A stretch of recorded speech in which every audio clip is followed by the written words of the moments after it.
Elisabeth, donc, elle co-dirige le groupe Mécanismes moléculaires des maladies au sein du département des sciences de la vie et de médecine de l'Université du Luxembourg. Elle a obtenu un doctorat en pharmacie à l'Université Paris-Descartes et puis un doctorat en biologie moléculaire au Centre allemand de recherche sur le cancer à Heidelberg, en Allemagne, suivi d'un séjour postdoctoral en collaboration toujours à Heidelberg avec une entreprise qui s'appelle Apogenics. Elle a rejoint l'Université de Luxembourg en 2009, où elle s'est très rapidement établie comme chercheuse indépendante. Et depuis 2020, elle co-dirige le groupe Mécanismes moléculaires des maladies. Ses recherches portent en particulier sur la compréhension des mécanismes sous-jacents à l'initiation et à la progression des tumeurs dans le cancer colorectal, avec un intérêt particulier pour le micro-environnement tumoral. L'objectif ultime de son groupe de recherche est d'identifier de nouvelles stratégies thérapeutiques pour améliorer la situation pour les patients. Elle est auteure d'une 50aine de publications et aussi 3 brevets. Et depuis l'année dernière, elle est membre effectif de la section des sciences de l'Institut Grand-Ducal. Donc elle va nous entretenir sur les recherches qu'elle mène sur le cancer du côlon, avec un focus particulier sur le rôle du microbiote intestinal dans le cancer colorectal. Tu as la parole. Bonsoir et merci beaucoup de m'accueillir ce soir. Je suis très honorée d'être parmi vous et je suis désolée de ne pas être là en présentiel, mais je suis représentative de l'Université du Plan Cancer National et on avait une présentation devant notre ministre et je ne pouvais donc pas partir vers 5 heures du Luxembourg. Donc voilà, aujourd'hui, ce soir, je vais vous présenter le cancer colorectal et que fait la recherche en fait dans le cancer colorectal au Luxembourg, mais aussi à l'international. Alors tout d'abord, juste pour vous rappeler comment en fait s'initier à un cancer, c'est que à un moment donné, on va avoir donc ici sur le pardon, je vais juste prendre mon laser. On va voir qu'on va avoir des oncogènes, donc il y aura des mutations qui vont se faire ou des transformations qui vont se faire au niveau des gènes. Et à ce moment-là, ces oncogènes vont s'accumuler au fur et à mesure du temps, et c'est ça qui va en fait engendrer le cancer. On peut d'un côté avoir des proto-oncogènes, donc des oncogènes, ou de l'autre côté une diminution des gènes tumeurs, des gènes suppresseurs de tumeurs. Mais une fois que ces oncogènes s'accumulent dans une cellule ou que les gènes suppresseurs diminuent dans la cellule, il va se faire une amplification de ces mutations. Et s'il n'y a pas une réparation de ces dommages d'ADN, à ce moment-là, ce qui va se passer, c'est que au cours du temps, va se développer un cancer. Donc les thérapies actuelles dans le cancer colorectal, il y en a 3 qui sont différentes. On a les thérapies traditionnelles qu'on connaît tous, qui sont la chimiothérapie, qui sont la radiothérapie. Il faut rappeler que la chimiothérapie a quand même sauvé beaucoup de vies dans différents types de cancers. Ensuite, on a les thérapies ciblées. Ça veut dire qu'on cible vraiment une mutation ou une signalisation qui est en dessous de cette mutation, qui est activée par cette mutation. C'est ce qu'on appelle par exemple les thérapies anti-EGFR. Ou alors, tout ce qui est vraiment nouveau et ce que vous avez sûrement entendu ces derniers temps, parce que c'est une révolution dans les thérapies, dans le cancer, c'est l'immunothérapie. Alors, qu'est-ce que c'est l'immunothérapie? L'immunothérapie, ça veut dire qu'on utilise le système immunitaire de l'organisme, donc de l'individu, pour l'activer et le faire, en fait, pour l'activer et le rendre actif contre les cellules cancéreuses. Donc en fait, sur nos cellules immunes qu'on a à l'intérieur de notre organisme, il y a certains freins qui sont présents. Et si on enlève ces freins, eh ben, on va pouvoir donc les activer et les cellules immunes vont alors pouvoir éradiquer le cancer. Et ça que vous connaissez aujourd'hui sous le nom de checkpoint inhibitors, et qu'on a vu dans le cancer, par exemple, de la peau ou dans le cancer du poumon qui sont révolutionnaires parce que vous avez maintenant des patients qui sont à vie guéris d'un cancer du mélanome alors que c'était quelque chose qui a encore 5 à 10 ans qui avait un diagnostic, une survie à 5 ans qui était très faible. Donc maintenant, je vais vous parler du cancer colorectal, car c'est celui dont moi je m'occupe le plus. Le cancer colorectal, pourquoi est-ce qu'on s'intéresse tellement à lui? C'est parce que c'est le second en termes de létalité au niveau général, global, mondial, après le sein et le poumon. On en parle très fréquemment ces derniers temps parce qu'on a vu que l'incidence parmi les plus jeunes populations était en forte augmentation. Donc c'est quelque chose, il y a encore 10 ans, on parlait très souvent d'une maladie qui atteignait plutôt les gens qui avaient au-dessus de 70 ans, mais aujourd'hui, on voit des études de Canada, d'Europe, d'USA qui sortent et qui montrent clairement qu'on a une incidence qui est accrue dans les moins de 50 ans. Alors, on pourra en parler tout à l'heure pourquoi est-ce que c'est le cas, mais en tout cas, il faut garder en tête qu'on a donc besoin d'une meilleure prévention, mais aussi de meilleures thérapies. Il faut savoir que 20% des cas de cancer colorectal sont des cas qui ont une forte histoire familiale. Ça veut dire qu'il y a déjà des mutations dans la famille et il y a une certaine hérédité. Par contre, 80% de ces cas sont sporadiques. Ça veut dire qu'ils interviennent chez quelqu'un à un moment donné et il n'y a pas de lien avec la famille ou dans le passé. Quand on parle des facteurs de risque, il y a ceux qui sont très généraux à beaucoup de cancers différents. Il y a par exemple la consommation d'alcool, la consommation de tabac qu'on connaît tous. Mais alors, ce qui est un peu plus spécifique au cancer colorectal, c'est aussi ce qu'on mange. Et donc, surtout, tout ce qui est la viande processée et la viande rouge. Donc, on sait maintenant, il y a certaines guidelines qui disent qu'on n'a pas le droit de manger plus de 300 grammes de viande rouge par semaine ou 100 grammes ou 80 grammes de viande processée. Viande processée, ça veut dire saucisses, saucissons et toutes ces choses-là. Parce qu'ils ont donc certains nitrites oxydes qui peuvent favoriser l'apparition de mutations et d'inflammations chroniques au long terme. Ensuite, on a bien sûr les facteurs non modifiables dont je parlais auparavant. Les maladies chroniques inflammatoires, par exemple du côlon, sont clairement liées à un risque accru d'une présence d'un cancer colorectal au cours de la vie. Alors, pourquoi est-ce que je veux quand même juste vous parler brièvement de la prévention? Je veux vous parler brièvement de la prévention parce que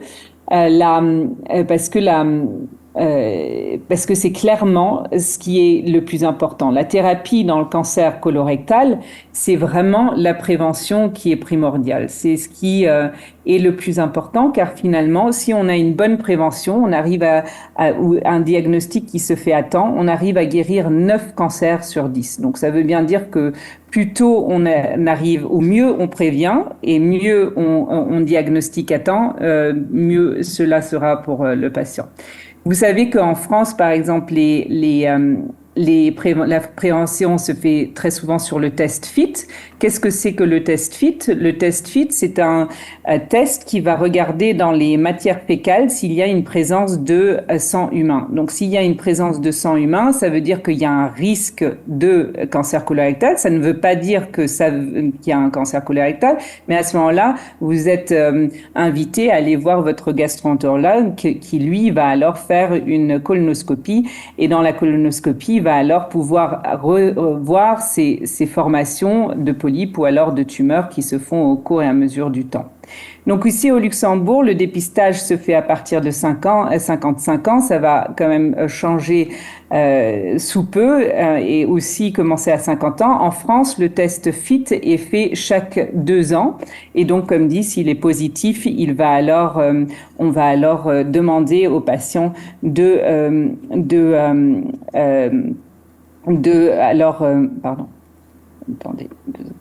On va lui demander d'aller voir son gastroentérologue.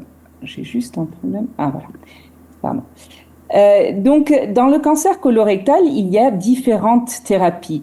Là, il faut savoir que la mutation la plus fréquente, c'est l'APC, qui va induire une mutation, une activation chronique de la voie du Wnt et qui va activer ces cellules. Au tout début, dans la majorité des cas, la chirurgie va être suffisante. Ça veut dire que, comme je l'ai dit auparavant, si on a un diagnostic au stade 1 ou 2, la chirurgie va être curative dans 9 sur 10 cas. Mais par contre, le problème va se faire si le diagnostic se fait plus tard, parce qu'à ce moment-là, il y aura déjà un stade plus avancé et au niveau, une fois que les métastases sont en train de se faire, la survie est beaucoup moins amoindrie. On parle de moins de 10% sur 5 ans. Donc, c'est vraiment clairement sur les stades avancés qu'il faut trouver de meilleures thérapies et aussi une meilleure prise en charge.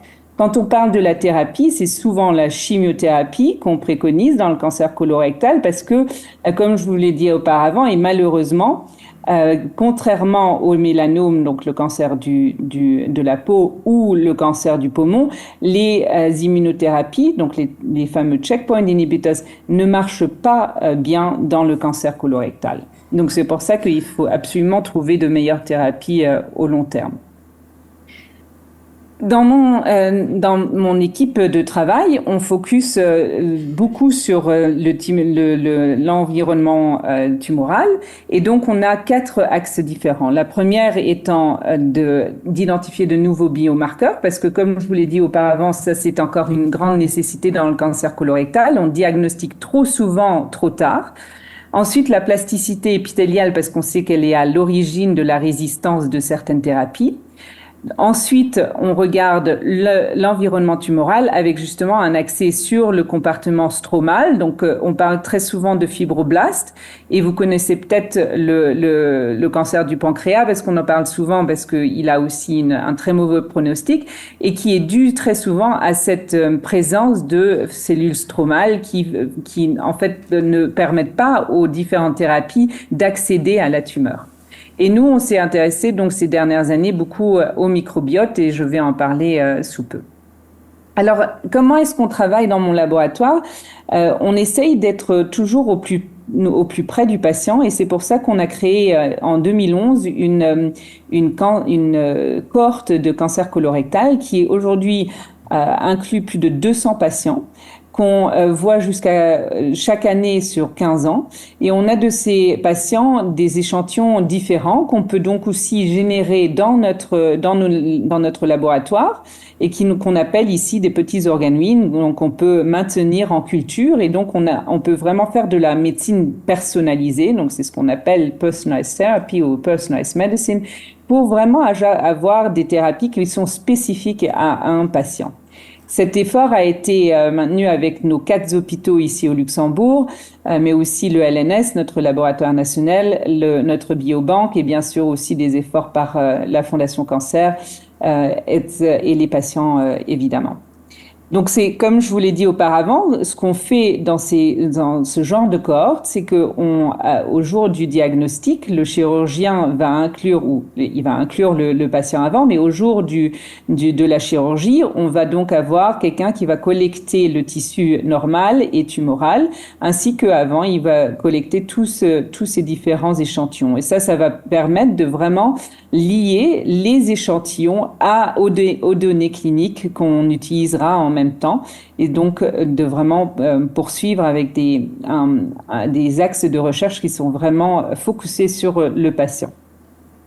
Alors, je vais vous donner quelques exemples maintenant sur le reste de la présentation pour vous montrer comment on travaille. Donc, comme je vous l'ai dit auparavant, un grand problème encore dans le cancer colorectal, c'est que la pathologie elle-même n'est pas suffisante pour identifier les patients à risque. Donc, il faut s'imaginer que dans un stade 2, on a approximativement, la chirurgie va être suffisante à guérir la plupart des patients. Mais on a quand même ces 20 à 30% de patients qui vont avoir une rechute dans les 5 premières années. Et c'est ces patients-là qu'on veut identifier.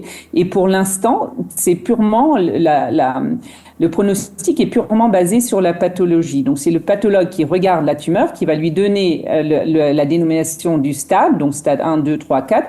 Et en fonction de ça, on va définir le pronostic. Donc, bien sûr, le 3 et 4 de mauvais pronostics, 1 et 2 de bons pronostics. Mais encore une fois, ce n'est pas suffisant parce qu'en stade 2, on sait qu'il y a 30% de ces patients qui vont avoir une rechute. Mais on ne connaît pas au jour d'aujourd'hui des marqueurs qui pourraient bien les identifier. D'un autre côté, au stade 3, on a la chimiothérapie et le standard. Donc, tous les patients, normalement, s'ils peuvent recevoir la chimiothérapie en stade 3, ils vont la recevoir. Mais par contre, il y a 30% qui ne vont jamais avoir de rechute et qui probablement n'auraient jamais aurait pu se passer de la chimiothérapie. Et comme on sait, la chimiothérapie a quand même des effets assez néfastes sur le patient. En plus, il peut quand même induire une résistance au long terme. Donc, si on peut l'éviter, autant le faire. Mais, encore une fois, pour cela, il faut des biomarqueurs pronostiques et prédictifs. Pronostiques voulant dire qu'ils permettent d'identifier la courbe de progression de la tumeur, de la vie de la tumeur chez un patient. Le prédictif signifie qu'on va pouvoir prédire si ce patient va avoir un effet bénéfique de la thérapie, donc ici de la chimiothérapie ou pas. Alors, comment est-ce qu'on étudie ça? Alors, on étudie cela en regardant des gènes spécifiques. Donc, nous, dans notre théorie, plus les gènes sont indifférenciés, donc plus ils reviennent vers un stade embryonnaire, plus ils sont semblables à une tumeur. Parce que c'est ce qu'on connaît du cancer, ce sont des cellules qui reviennent à un stade complètement indifférencié. Donc nous, on s'est intéressé à des gènes qui étaient involvés ou impliqués dans la différenciation cellulaire, qui sont les myosines.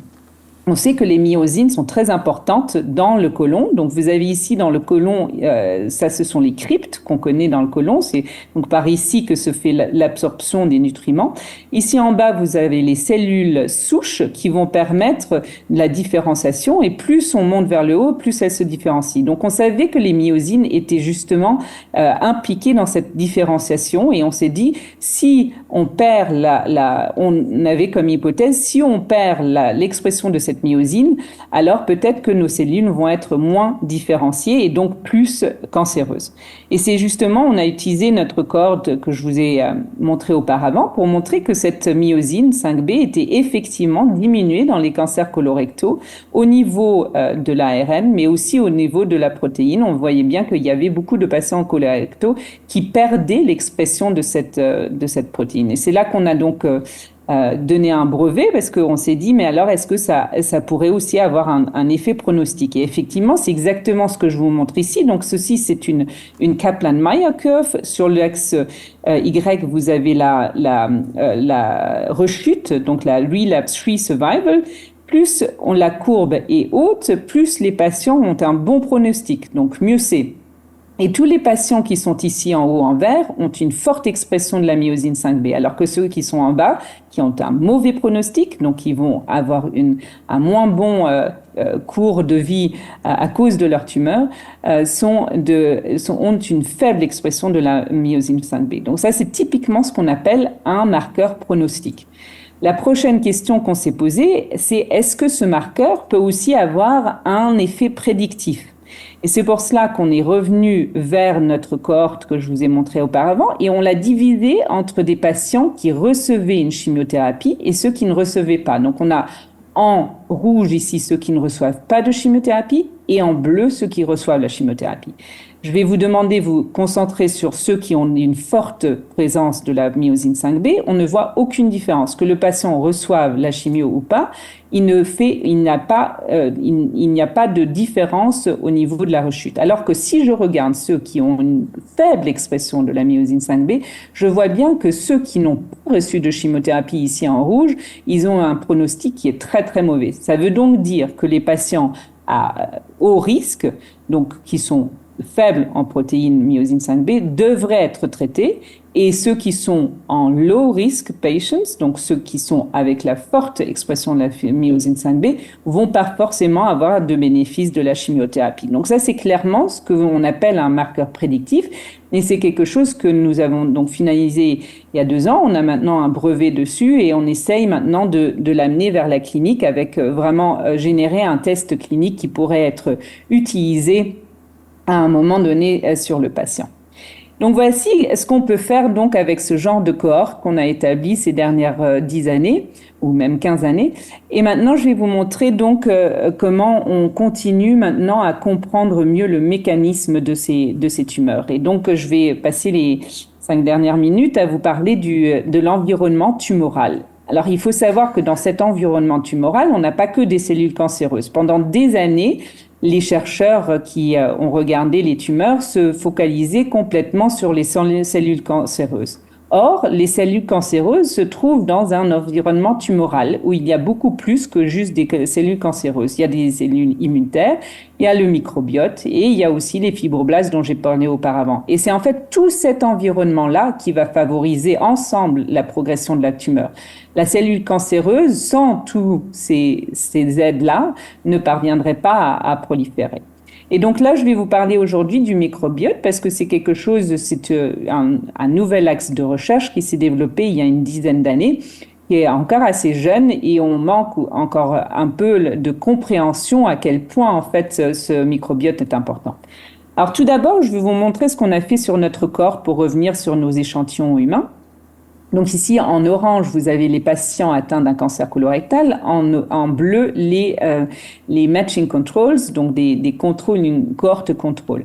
Vous voyez bien qu'en orange, il y a beaucoup de choses qui se passent ici qui sont différentes de ce qui se passe en bleu. Ce sont plein de bactéries qui sont en fait plus présentes chez le patient qui est atteint d'un cancer comparé à celui qui est un individu sain. C'est ce qu'on appelle clairement une dysbio. C'est donc une composition dans le microbiote intestinal qui est différent par rapport à un individu qui est sain. Alors bien sûr, vous allez me dire, c'est de la pure corrélation. Et je suis tout à fait d'accord avec vous. Et donc, c'est pour cela que toute cet axe de recherche doit absolument maintenant partir de abandonner la corrélation pour mieux comprendre la causalité. C'est justement sur ça que nous, on se base. Et je vais juste vous montrer quels exemples sur quoi nous travaillons. Donc, il y a 3 différentes manières sur lesquelles le microbiote peut interagir avec les cellules cancéreuses. La première, c'est de changer la régulation des cellules immunes. Certaines bactéries sont capables à inhiber les cellules immunes. D'autres peuvent invader directement dans les cellules cancéreuses et par là induire certaines signalisations qui sont importantes pour la tumeur. Et finalement, il peut aussi y avoir une sécrétion de métabolites. Et ça, ces sécrétions de métabolites, c'est quelque chose qui est très important parce que ça peut aussi directement agir sur les cellules cancéreuses. Alors ici, en haut, sur le côté gauche, ce que je vous montre, c'est une image d'électrons de microscopie électronique. On peut regarder, ce sont des slides qui sont très très très fines et on peut regarder à l'intérieur de la cellule et on voit ici les Fusobacterium, qui est une bactérie qui est souvent associée au cancer colorectal, qui commence à invader dans la cellule et vous la voyez donc ici bien dans le cytoplasme. Donc c'est clairement une bactérie qui arrive à rentrer dans les cellules cancéreuses et qui va alors activer différentes signalisations. Et donc ici, ce sont les 3 grands axes sur lesquels l'initiation peut se faire. Donc la bactérie, il y a des bactéries qui sont oncogéniques par elles-mêmes, donc elles peuvent directement induire des mutations dans l'ADN et donc par là initier le cancer. Dans le cancer colorectal, on parle souvent de Escherichia coli, donc E. coli, PKS, qui est aussi présent dans 15% des patients atteints de cancer colorectal. Ensuite, on a la fonction épithéliale, la barrière. Donc, plus la barrière est interrompue, plus les bactéries peuvent rentrer et induire une inflammation chronique, ce qui est donc aussi une façon pour le microbiote d'induire un cancer, c'est par le biais d'une inflammation chronique.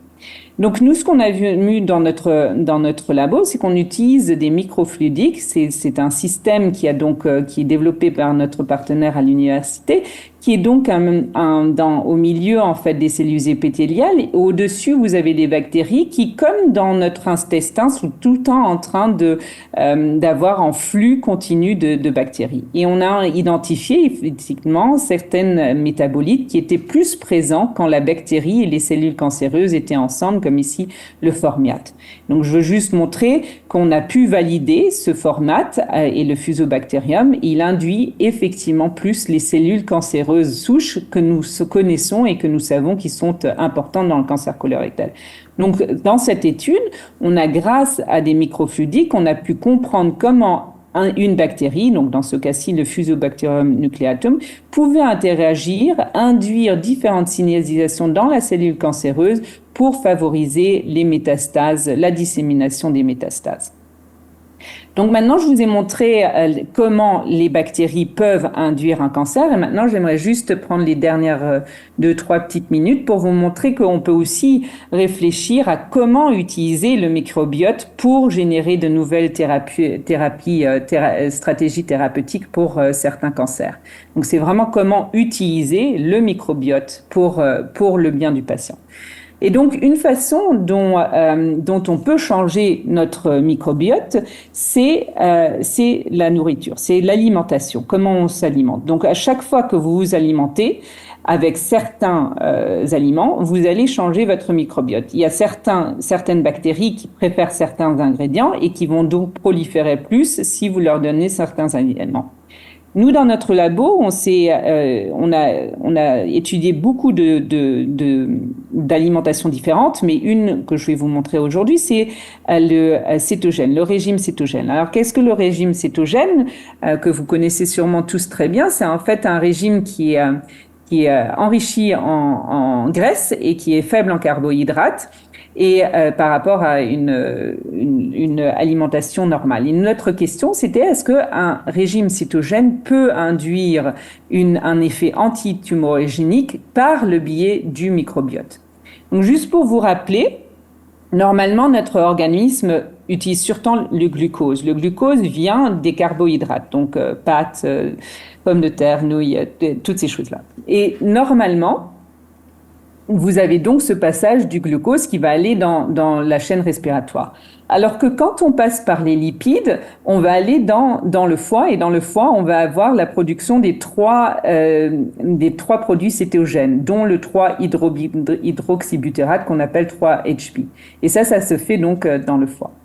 Et donc, nous avons utilisé un modèle de souris, Jump-free. Donc, Jump-free, ça veut dire que ces souris vivent dans une bubble. Il n'y a aucune bactérie dans ces souris. Et on va leur induire un microbiote humain, parce qu'on veut être au plus près du système humain. Et donc, on va, à la fin de la séquence carcinogène, donc elles vont développer le cancer colorectal grâce à un modèle inflammatoire. Et à la fin de ce modèle, on va ou alors leur donner un régime standard ou alors un régime cétogène. Et effectivement, on a bien vu que le bêta-hydroxybutérate était élevé, ça veut bien dire que le régime cétogène fonctionne, mais beaucoup plus important, on a vu qu'on avait effectivement une réduction des tumeurs, non seulement en taille, mais aussi en nombre dans les deux modèles qu'on avait utilisés. Donc on était très contents, mais la question qu'on se posait, est-ce que c'est microbiome dépendant ?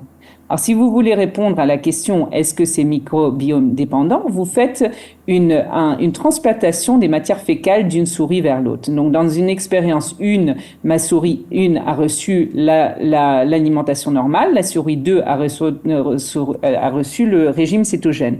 Ensuite, on a transféré le microbiote de la souris 1 dans une expérience 2, donc une nouvelle souris, et la même chose pour celles qui avaient reçu le régime cétogène. Par contre, dans l'expérience 2, toutes les souris reçoivent la même alimentation. Donc, la seule différence est le microbiote. Il n'y a aucune autre différence entre ces deux souris, seulement le microbiote. Et en effet, on a pu reproduire l'effet qu'on avait vu antitumorigénique qui est maintenu par cet effet du microbiote. Donc, ça veut dire que même une courte intervention avec une alimentation précise peut induire des effets longs sur la pathologie. Alors, je vais aller un peu plus rapidement parce que mon temps s'écoule. Mais on a fait beaucoup de manips différentes et on a trouvé effectivement un métabolite, le stérique acide, qui était élevé dans toutes nos expériences et qui était anticorrélé avec l'incidence tumorale, donc qui voulait effectivement dire qu'on avait trouvé un métabolite qui provenait du microbiome et qui avait un effet antithyroménergique. Alors on a pu, grâce à de la métagénomique, donc la métagénomique, qu'est-ce que c'est ? C'est vraiment le génome des bactéries. On a pu comprendre quelles bactéries étaient responsables pour cet effet. On a pu le lier à certaines clostrines, qui sont une famille de bactéries, et qui produisent plus de cet acide stérique qui a un effet donc anti-inflammateur, antitumorigénique. Donc, pour valider cela, on a designé une alimentation qui était enrichie cette fois-ci en acide stérique, et on a refait la même manip ou la même expérience que tout à l'heure avec les contrôles positifs, bien sûr, pour montrer qu'on avait une augmentation de l'acide stérique, mais encore une fois, on a pu réduire l'incidence tumorale dans ces souris grâce à ce lipide qui provenait du microbiote, qui était donc le stérique acide. Et donc, ce que je vous montre ici, c'est que, en soi, l'alimentation est suffisante pour changer votre microbiote. Et ceci est très important parce que le régime cétogène au long terme a trop d'effets néfastes sur un patient et même sur un individu normal pour pouvoir le garder au long terme. Mais ce que je vous montre aujourd'hui, c'est qu'une courte alimentation d'1 à 2 semaines peut changer votre microbiote, favoriser ceux qui vont sécréter certains lipides qui sont importants pour un effet antithyroménergique, comme je le montre ici. Donc, on a une augmentation de l'apoptose, une diminution de certaines cellules immunes qui sont pro-tumorigéniques. Et donc, cela veut bien dire que même une courte alimentation serait suffisante pour avoir un effet antitumorigénique au long terme chez des patients. Et donc, sur cela, quand on a fait toute cette recherche fondamentale, on veut bientôt, bien sûr, aller en clinique. On a commencé donc avec l'hôpital du Sud, ici dans le pays, une étude d'intervention alimentaire dans les patients atteints de cancer, de différents cancers, non seulement cancer colorectal, mais aussi poumon et d'autres, qui sont sous immunothérapie, dont je vous pourrais parler auparavant, et qui reçoivent différents types d'alimentation pour regarder si on va pouvoir donc avoir une diversification du microbiote qui va pouvoir activer les cellules immunes et donc favoriser l'effet bénéfique des checkpoint inhibitors ou de l'immunothérapie. Et voilà, je pense que je suis à la fin de mon discours sur le microbiote. Donc, j'espère que je vous ai convaincu aujourd'hui que le microbiote a une fonction très importante et qu'il est important aussi de le considérer d'un côté comme celui qui peut induire un cancer colorectal. Et donc, la meilleure façon de prévenir, c'est aussi de savoir comment avoir une alimentation saine, mais également de regarder quelles bactéries sont à l'origine de cette initiation. Et le deuxième versant, c'est vraiment d'utiliser le microbiote pour développer de nouvelles stratégies thérapeutiques dans certains cancers, dont le cancer colorectal. Et avec ceci, j'aimerais bien sûr remercier tous les gens qui participent, surtout les patients, parce que c'est vrai que nous utilisons beaucoup d'échantillons de patients, mais également de données de patients pour arriver à faire notre recherche, et bien sûr vous pour votre attention.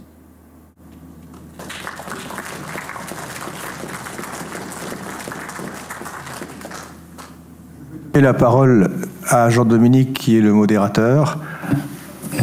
Oui, merci beaucoup, Madame Letellier. C'était tout à fait passionnant.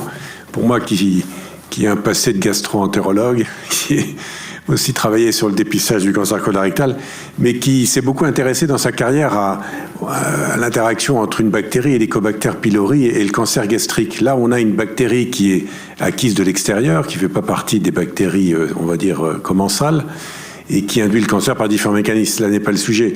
Mais dans le cadre de votre dysbiose, c'est bien une différence de répartition des différents des composants du microbiote et pas une catégorie particulière de bactéries, par exemple, qui auraient un effet directement néfaste? Ça, c'est ma première question. Oui, donc je vais rapidement essayer de répondre au mieux. Donc oui, en effet, c'est une dysbiose, mais on a quand même certaines bactéries qui sont clairement plus associées, comme le Fusobacterium. Et le Fusobacterium, c'est une bactérie de notre cavité orale. Donc, pratiquement chacun d'entre nous a le Fusobacterium. Alors, vous allez me demander comment ça se fait que chez certains patients, elle va induire et chez certains d'autres, ça ne va rien faire. Et bien, justement, ça, c'est la bonne question. On ne comprend pas trop comment une bactérie qui se trouve dans notre cavité orale, qui n'a pas vraiment d'effet néfaste dans notre cavité orale, pourquoi est-ce qu'à un moment donné, en traversant l'intestin, pourquoi est-ce qu'elle va devenir protumérogénique? Donc ça, c'est la question que tout le monde se pose. On aimerait bien mettre en place en fait des sondes qui puissent prendre des échantillons à chaque étape, mais bon, ce sont des choses qui sont pas très faciles à mettre en place. Mais est-ce que c'est une chose qui se fait par l'acidification, par le pH dans l'intestin, qui alors à ce moment-là change le génome du Fusobacterium? On ne sait pas. Mais pour répondre à la question, il y a donc ces deux choses. Il y a d'abord la dysbiose, mais il y a ensuite aussi des bactéries qui vont pouvoir mieux s'engreffer dans la tumeur parce qu'elles ont eu un changement dans leur génome qui leur permet de rester dans l'environnement tumoral. Merci. C'est donc qu'il y a bien des bactéries qui ont un effet tumorogénique direct et c'est pas simplement une dysbiose. Donc ça, c'est vraiment des éléments très importants. Concernant les différents types de cancers, on a des cancers qui se développent sur des polypes, on a des cancers invasifs et infiltrants, on a des cancers qui se développent très rapidement. Est-ce que vous avez des notions concernant le rôle de ces différents facteurs suivant le type de cancer colorectal? Oui, donc très bonne question. Donc en fait, on parle souvent du côté droit et du côté gauche. Donc côté droit, très souvent associé aux mutations aussi BRAF, alors que le côté gauche, c'est plutôt KRAS. Donc du côté droit, on a souvent les biofilms, donc les films, je sais pas comment on appelle ça d'ailleurs en français, ça me vient pas le terme, mais en fait ce sont des biofilms où les bactéries arrivent à bien s'engreffer. Donc ça fait vraiment comme un film au-dessus de la tumeur et qui interagit tout le temps avec la tumeur. Et donc c'est là où se font la plupart des métabolites vont être sécrétés et tout ça. Donc il y a plus de ces biofilms, il y en a plus du côté droit. Vous avez une composition du microbiote qui est différente entre le côté droit et le côté gauche. C'est pour la localisation du cancer, mais sur le type de cancer, vous n'avez pas de notion sur ceux qui se développent sur des polypes ou ceux qui sont directement infiltrants? Non, alors ça non, on n'a pas vraiment sur les polypes. C'est vrai qu'il n'y a pas encore beaucoup d'études qui se font parce que souvent ce sont aussi des échantillons qui n'arrivent pas facilement en recherche parce que c'est très souvent on utilise tout pour le diagnostic.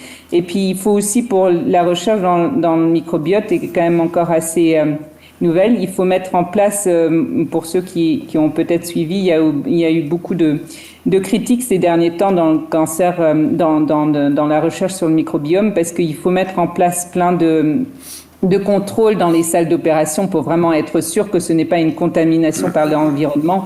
Et donc, c'est pour ça que sur les polypes, on n'a pas encore vraiment. Mais il y a certainement au début aussi une dysbiose déjà et certaines bactéries qui vont plus favoriser. Mais après, il y a quand même aussi les colorectaux qui sont mucinus, comme vous les connaissez sûrement. Là, vous allez avoir plus de bactéries qui aiment, comme Akkermans, qui aiment bien être sur le mucus. Donc, ça va dépendre aussi très souvent du type sur lesquels les bactéries aiment se greffer, quoi. Bon, monopoliser la discussion. Est-ce qu'il y a des questions? Oui. Merci madame, pardon, excusez-moi. Merci madame pour cette intervention qui m'a beaucoup intéressé. Et vous avez en face de vous un patient qui a été confronté effectivement à un cancer, je dirais cancer rectal, exclusivement rectal. Malheureusement, mon dépistage a été trop tardif et il y a eu lieu par coloscopie bien évidemment et j'ai eu un cancer rectal au stade T3.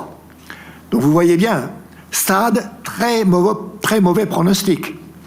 Alors j'ai eu le droit, évidemment, comme thérapie, à ce que vous avez dit au départ. Ça a commencé par la radiothérapie, évidemment, avec 25 séances. Ça a continué par la chimiothérapie avec le 5FU, que vous connaissez bien. Je ne vous dis pas, pendant une demi-journée, avoir en permanence du 5FU, c'est pas drôle. Et finalement, terminé par la chirurgie. Donc, on m'a, si vous voulez, la chirurgie, évidemment, c'était une chirurgie obligatoire. On m'a éliminé le rectum. Alors, je ne vous dis pas les conséquences de cette chirurgie rectale. Et les conséquences sont particulièrement indésirables, à savoir le non-contrôle du transit intestinal. Alors, ma question était justement aller tourner autour de ça. Comment faire pour... Alors, évidemment, je suis au stade de la rémission, puisque j'ai eu le contrôle scanner se faisait annuellement pendant 5 ans, et en principe, je suis en rémission actuellement. Mais alors, je voudrais évidemment trouver une solution à ce non-contrôle du transit intestinal. Que faire? Que faire pour résoudre ce problème? Oui, non, mais je comprends. Déjà, merci de partager ceci avec nous. Malheureusement, moi, je ne suis pas médecin, donc je n'aurai pas la bonne réponse à vous donner.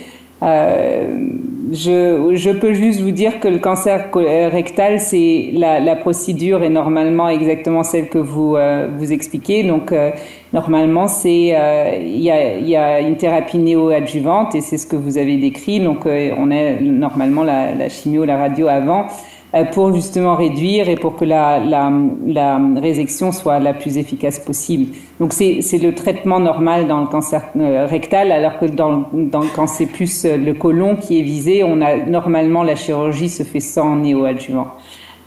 Pour ce qui est de votre question, je ne peux malheureusement pas la répondre à cela parce que c'est pas mon expertise. D'autres questions? Jean-Pierre Jolas et puis Chantal Finance ensuite. Vas-y Jean-Pierre. Alors Madame Finance. Non. Merci Jean-Pierre.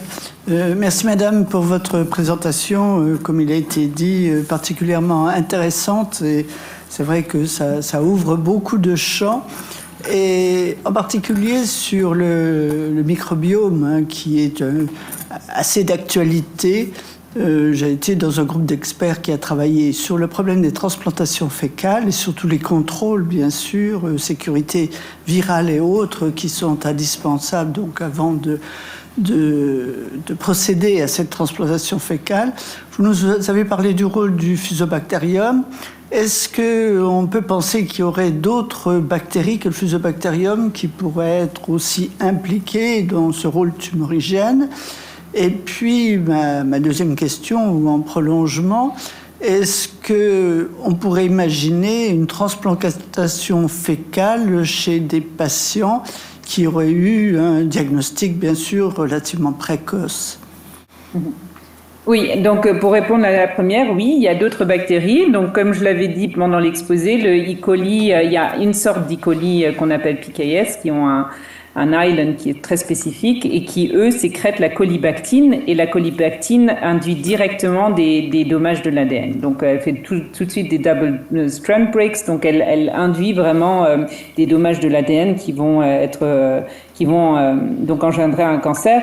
Pour le E. coli, on parle de 10 à 15% des patients qui ont un cancer colorectal qui ont ces signatures dans leur génome. Donc, ça veut dire que vous avez effectivement des patients qui, au long terme, ont un E. coli spécifique qui va pouvoir induire le cancer à cause d'une toxine qui est directement sécrétée par cette bactérie et qui va engendrer ces dommages.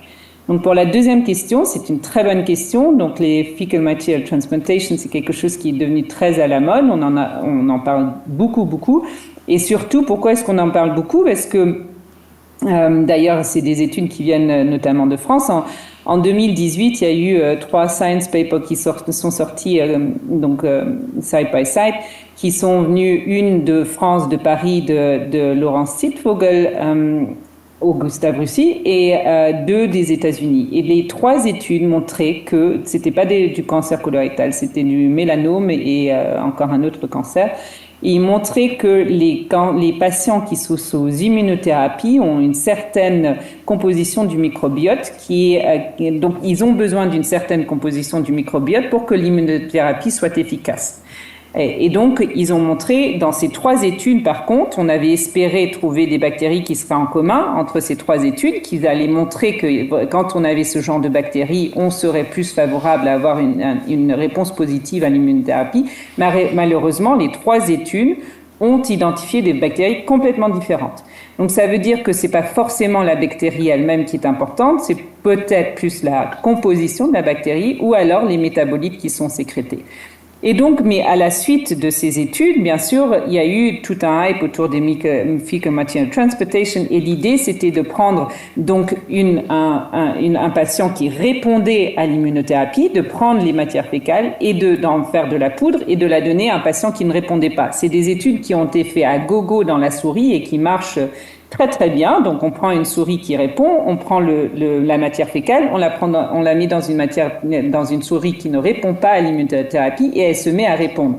C'est quelque chose qui a été vérifié par plein de chercheurs et donc qui a initié toutes ces essais cliniques sur les fecal material transmutation. Et en ce moment, ce sont des études qui sont faites au Canada et à Heidelberg aussi, et on va voir ce que ça va donner au long terme. C'est donc encore maintenant dans les clinical trials, mais on va voir maintenant si ça peut vraiment potentiellement marcher. Mais c'est comme vous l'avez dit, le microbiote enferme beaucoup de gènes, de traits génétiques qui sont importants, comme par exemple l'obésité, le diabète et tout ça. Donc il faut mieux comprendre aussi comment identifier les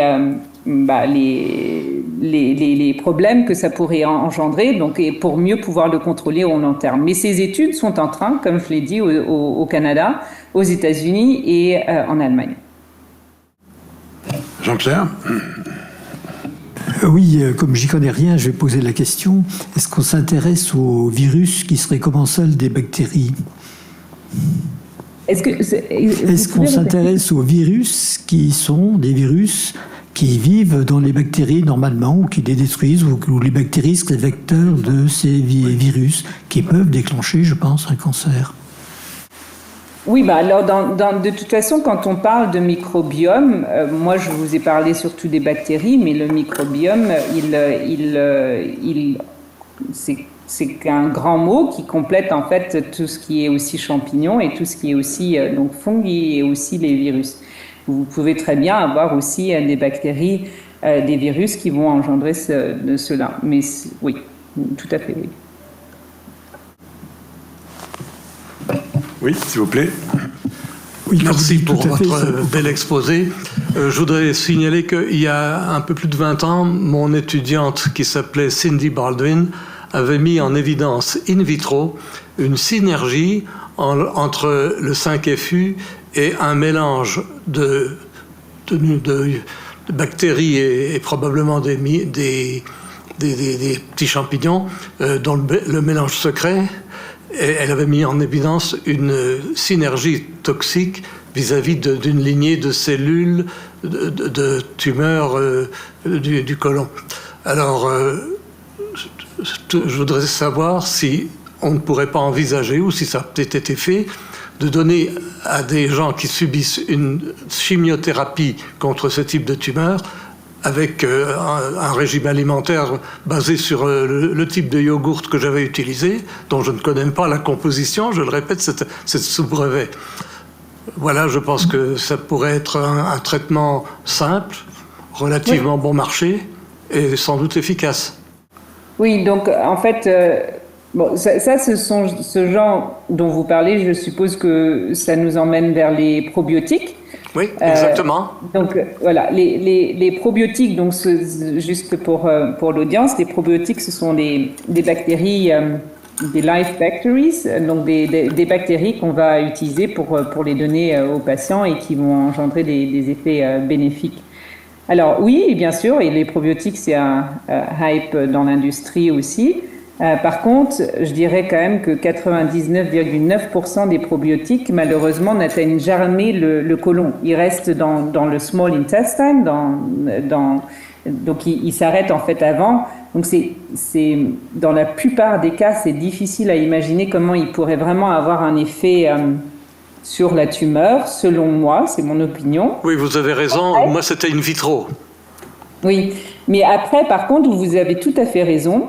C'est que de nos jours, et nous on travaille aussi là-dessus, c'est que les bactéries, là je vous ai montré comment elles pouvaient induire des dommages et qui peuvent induire l'initiation, mais on peut très bien aussi imaginer les utiliser à des fins aussi pour booster l'immunothérapie. On sait très bien maintenant qu'il y a différentes signalisations qui sont importantes, qui peuvent booster l'immunothérapie et qui peuvent être en fait aussi activés par différentes bactéries. C'est pour ça qu'on reparle beaucoup, on avait complètement oublié pendant une vingtaine d'années la synthetic biology, donc tout ce qui est synthétique et tout ce qui est à base de bactéries. Donc maintenant, on utilise les bactéries et on peut en fait les mettre dans la tumeur parce qu'elles vont sécréter certains métabolites ou certains facteurs qui peuvent booster les cellules immunes.